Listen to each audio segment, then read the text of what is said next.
အားလုံးပဲမင်္ဂလာပါ UK Match Day ရဲ့ Facebook နဲ့ YouTube Channel ကနေကြိုဆိုပါရစေအခုဘောလုံးပြည်သက်တွေအများကြီးမေးနေကြတဲ့ဒါပြိုင်ပွဲအသစ်ဖြစ်တဲ့ Europa League Conference League ပေါ့ဒါကျွန်တော်လည်းတစ်ခါမှမကြားဘူးဒါ UEFA ကဒီပြီးခဲ့တဲ့ဒီနှစ်တွင်းမှာ confirm လုပ်ထားတာဒီပြိုင်ပွဲကိုတော့2021မှာစမယ်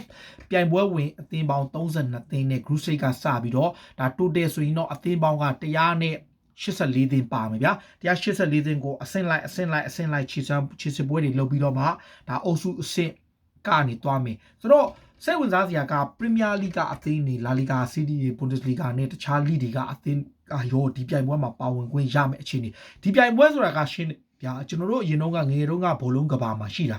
ဖလားကြီးပြိုင်ပွဲ3ခုရှိတယ်ဥရောပမှာအဲတုန်းက European Cup လို့ခေါ်တဲ့နောက်တော့ Champion League လို့နာမည်ပြောင်းသွားတယ်ဥရောပ Champion League ရှိတယ် Cup Winner Cup ရှိတယ်ပြီးတော့မှဒါ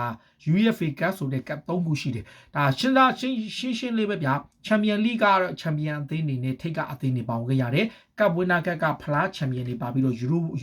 UEFA Cup ကအောက်အသင်းတွေပါတယ်ဒီ Euro အဆင့်သူတို့သတ်မှတ်ထားတဲ့အဆင့်အသင်းတွေပါတယ်ဆိုတော့ဒီလိုပြိုင်ပွဲမှာကပ်ဝင်းနာကတ်ဟာအတိုင်းအတာတစ်ခုတည်းအဆင့်တန်းရှိတဲ့ပြိုင်ပွဲတစ်ခုဖြစ်တဲ့ဥရောပရဲ့ဒုတိယဒန်းစားပြိုင်ပွဲဒါပေမဲ့ဥရောပရဲ့ဒုတိယဒန်းစားပြိုင်ပွဲထွက်သွားပြီးတဲ့အချိန်ဒါ Europa League ဆိုတဲ့ပုံစံနဲ့ပဲနှစ်ခုတည်းနဲ့ကျင်းပလာတဲ့ဒီပြိုင်ပွဲကိုအခု2021မှာ UEFA ကသူတို့ရဲ့ကပ်ဝင်းနာကတ်ပုံစံမျိုးနောက်ထပ်တစ်ချိန်အစားထိုးလိုက်တယ်ဒါပေမဲ့ Europa League ကိုတော့အဆင့်မြင့်ပြီးတော့ဒါ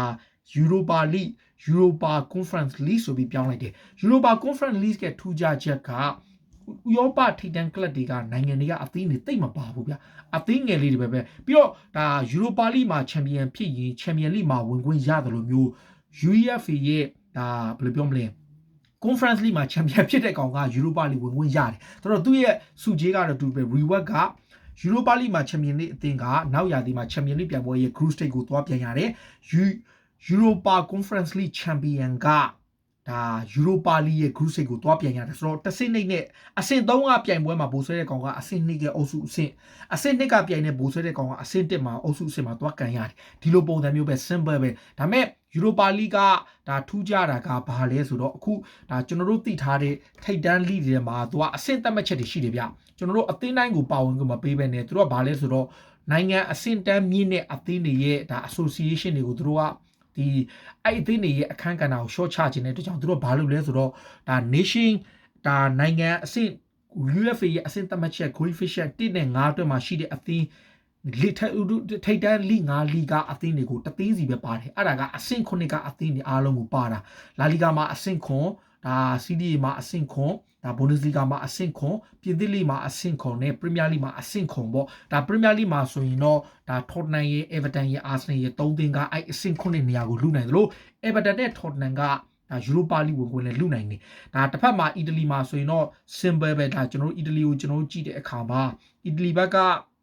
ခုလောလောဆယ်မှာရိုမာကတေချာပေါက် Europa League Conference League ကိုဝင်သွားပြီ။ဘာကြောင့်လဲဆိုတော့ကျွန်တော်တို့လက်ရှိနေထားရဒါ Serie A မှာရိုမာက61မှတ်ရပြီးတော့ဆတ်ဆွဲလို့ကြံသေးတယ်ဗျ။ဆတ်ဆွဲလို့ကြံသေးတော့ရိုမာနဲ့ဆတ်ဆွဲလို့လူရမယ်။ဒါပေမဲ့ဒါ Serie A မှာတော့ရိုမာကအခြေအနေကောင်းနေတယ်။ Serie A မှာတော့ဒါကျွန်တော်ကပြောလို့ပေါ့ရိုမာနဲ့ဆတ်ဆွဲလို့လူရမယ်။ဒါပေမဲ့ပြင်သစ်လိမှာတော့ Lens တို့ဘာတို့ကဒါအပြိုင်ဖြစ်နေပေမဲ့ဒါ La Liga ကတော့မနေ့ကပြီးသွားတဲ့အချိန်မှာ Villarreal က58မှတ်နဲ့အဆင့်ခွန်ရတယ်။ဒါပေမဲ့သူတို့အနေနဲ့ Champion League ပြိုင်ပွဲဓာတ်ရိုက်ဝင်ခွင့်ရဖို့သူတို့မျှော်လင့်ချက်ရှိတယ်။သူတို့ Villarreal ရဲ့ပြဿနာဘာလဲဆိုတော့ Villarreal က Europa League မှာဘိုးဆွဲရင် Champion League ကိုဝင်ခွင့်ရမယ်။ Europa League မှာဘိုးမဆွဲရင် Conference League မှာသွားခံမယ်ဆိုတော့သူတို့ရဲ့ဒါဒီဘယ်လိုဘိုလူပွဲဒီဘယ်လိုပြောမလဲဘိုလူပွဲစုကြီးကပြင်းထန်တယ်။နိုင်ရင် Champion League Group Stage တက်ရောက်သွားမယ်ရှုံးရင်သူတို့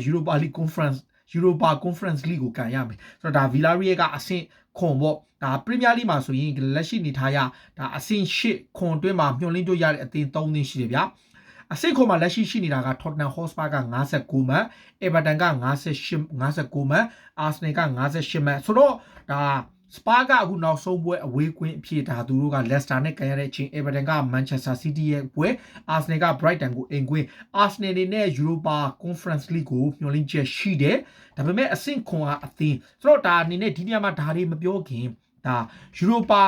Conference League ကဘာလဲဆိုတော့ကျွန်တော်ခုနပြောလို့ပေါ့ coefficient နိုင်တဲ့နိုင်ငံတွေကိုသူတို့ကအများကြီးပေးထားတဲ့အတွက်ကြောင့်ဆိုတော့ဒါကဥရောပမှာ ဒီယူရိုပါလိနဲ့ချန်ပီယံလိကိုဝင်ခွင့်မရတဲ့နိုင်ငံတွေအများကြီးရှိတယ်ခြေစပွဲအစင်းသွားပြီးတော့မှပြိုင်ခွင့်မရတဲ့အတွက်ကြောင့်သူတို့အတွက်တီးတန့်လုပ်ပေးတဲ့ပြိုင်ပွဲလိုပုံစံမျိုးပြ Nation League လိုပဲဒါစိတ်ဝင်စားစရာအသင်းငယ်လေးတွေကို Nation League ကတဆင့် Euro 2020ကိုဝင်ခွင့်ရအောင်ယူရိုပြိုင်ပွဲကြီးကို qualify ဝင်ခွင့်ရအောင်သူတို့လမ်းဖွင့်ပေးတဲ့ပြိုင်ပွဲလိုပေါ့ဒါကြောင့်လဲသူကထိပ်တန်းအဆင့်ရှိတဲ့ League 5ခုကဒီထိပ်တန်း League 5ခုကအသင်းတွေတသင်းစီပဲပါဝင်ခွင့်ရပြီးတော့အဆင့်6ကနေအဆင့်16ထိပါတဲ့အသင်းပေါ့ဒါအဆင့်16ကန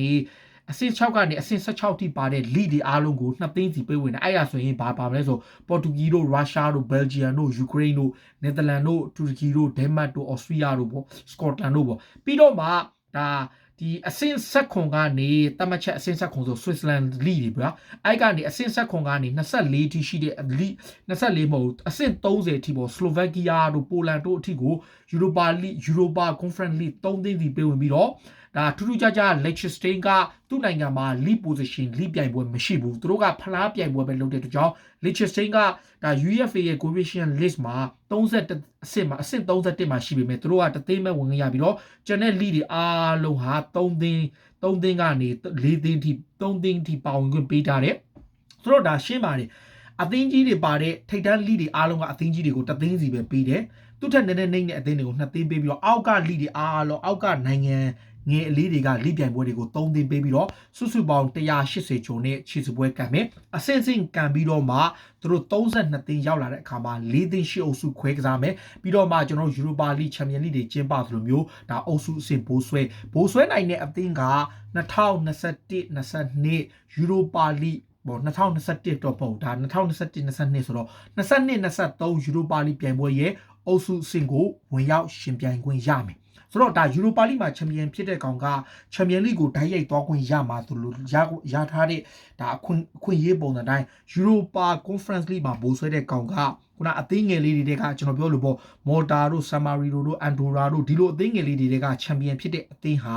ဒီပြိုင်ပွဲမှာချန်ပီယံဖြစ်ခဲ့ရင်သူတို့ကယူရိုပါလိကိုရောက်မယ်ဆိုတော့ဒါအသင်းငယ်တွေအတွက်လမ်းဖွင့်ပေးတဲ့ပြိုင်ပွဲပဲအသင်းကြီးတွေကတကယ်ဆိုအသင်းကြီးတွေထဲ့ကိုမထဲ့ရဘူးဒါပေမဲ့လည်းသူတို့က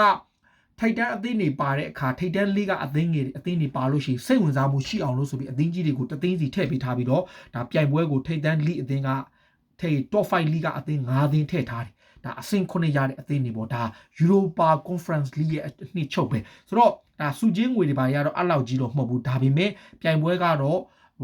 ့တခါမှစိတ်ဝင်စားမှုမရှိဘူးဒါပေမဲ့ပေးသက်တွေတော့ဘာကောင်းလဲပေါ့ဒါကျွန်တော်တို့လိုပေးသက်တွေတက်ဆိုရင်တခါမှမကြားဘူးတဲ့ဥရောပနိုင်ငံတွေကိုလေသွားလေတော့တာမရှိတဲ့နိုင်ငံတွေကိုနံပါတ်1ကိုအသင်းသွားကန်တဲ့ခါမှာသွားကြည့်ရမယ်အဲ့ဒီချက်တော့သဘောကျတယ်ဗျဂျီဘရိုတာတို့ကိုဆိုဘိုတို့အက်စတိုဒီယာတို့ဖာရိုကျွန်းစုများတို့အန်ဒိုရာဆာမာရီနိုဒီလိုနိုင်ငံလေးတွေပြီးတော့မှတစ်ဖက်မှာဒီဖင်လန်မော်လ်တာတို့မော်ဒိုဗာတို့အယ်ဘေးနီးယားအားကြောင့်အဲ့ဒါလေးတော့သဘောကျတယ်ဘာကြောင့်လဲဆိုတော့ယူရိုပါလိသွားလို့ရှိရင်ယူရိုအဗန်ချာကဘာဖြစ်တော်တော်လေးမိုက်တယ်ဗျတခါမှမရောက်ဘူးတဲ့နိုင်ငံတွေကိုယ့်အကူဆိုသွားကြည့်သွားပြစ်ချင်မှသွားမှာဒါပေမဲ့အဲ့လိုနိုင်ငံလေးတွေကိုကျင်းပခွင့်ပေးတယ်အဲ့လိုနိုင်ငံလေးတွေအတွက် chance ပေးတဲ့အတွက်ဒါပြည်သက်တွေအတွက်တော့ဒါတခြားလူတို့ကြိုက်ချင်မှကြိုက်ပါကျွန်တော်တို့ကြတော့သဘောကျတယ်ဗျကိုယ့်အကူဆိုဒီတိုင်းသူသွားလေဆိုသွားမလဲချင်ဘူးအာဆနယ်အသင်းသွားကံမဲ့နေရာကျွန်တော်လိုက်သွားပဲဆိုရင်ဒါဘာဖြစ်ဖြစ်ဒါယူရိုပါကွန်ဖရင့်လိမှာပါခဲ့ရတဲ့အသင်းတွေရဲ့ပြည်သက်တွေအတွက်တော့ယူရိုအဗန်ချာအနေနဲ့ခီးစဉ်သွားလို့ရတယ်ဒါပြည်သက်တွေတခြားအသင်းတွေတော့ကြိုက်ချင်မှကြိုက်မှာပေါ့တော်တော်များများကတော့ကိုယ့်အသင်းကဒီစုပ်တီစုပ်ပဲပြိုင်ပွဲသွားပြန်ရတယ်ပေါ့ဒါအမှန်တိုင်းပြောရင်ဒါရိုးသားဆုံးဝင်ခံရရင်ကိုယ့်အသင်းအနေနဲ့တော့ဘာယူရိုပြိုင်ပွဲမှာမဝင်ဘဲနဲ့ချန်ပီယံလိမဟုတ်ရင်ဘာပြိုင်ပွဲမှာမဝင်ဘဲနဲ့လိပြိုင်ပွဲကိုပဲ concentrate လုပ်တာကိုကျွန်တော်သဘောကျတယ်ဘာဖြစ်ဖြစ်ပါ UEFA ကနေအသစ်ထုတ်လိုက်တဲ့ Europa Conference League ကအသင်းငယ်တွေအတွက်အသင်းဖွဲ့ပေးထားတဲ့ပြိုင်ပွဲဖြစ်လို့ Premier League နဲ့ထိပ်တန်း League 5သင်းကတသင်းစီနဲ့ဒါချန်ပီယံဖြစ်တဲ့အသင်းဟာ2022-23 Europa League ပြိုင်ပွဲရဲ့အုပ်စုဆင့်ကိုဓာတ်ရိုက်ခြေစပွဲအောင်ခွင့်ရမှာဖြစ်ပါတယ်ဆိုတော့ဒါအဲ့လောက်ကြီးတော့စိတ်ဝင်စားမှုမရှိပေမဲ့ဒါပြိုင်ပွဲအသစ်အကြောင်းပေါ်မေးလာတာရှိသလိုဒါမှားတာလည်းရှိအောင်မဲ့ဒါကျွန်တော်တိကျအသေးစိတ်တော့မလေ့လာဘူးဒါပေမဲ့ကျွန်တော်သိသလောက်တော့အခုလောရှင်းပြတာပါပြည်သက်တွေကရောဘယ်လိုမြင်ကြလဲကိုယ့်ရဲ့အမြင်လေးတွေကိုကိုမမဝင်ရောက်မှတ်ချက်ပေးကြပါလို့ပြောနေအားလုံးကိုကျေးဇူးတင်ပါတယ်အရေးတော်ပုံအောင်ရမည်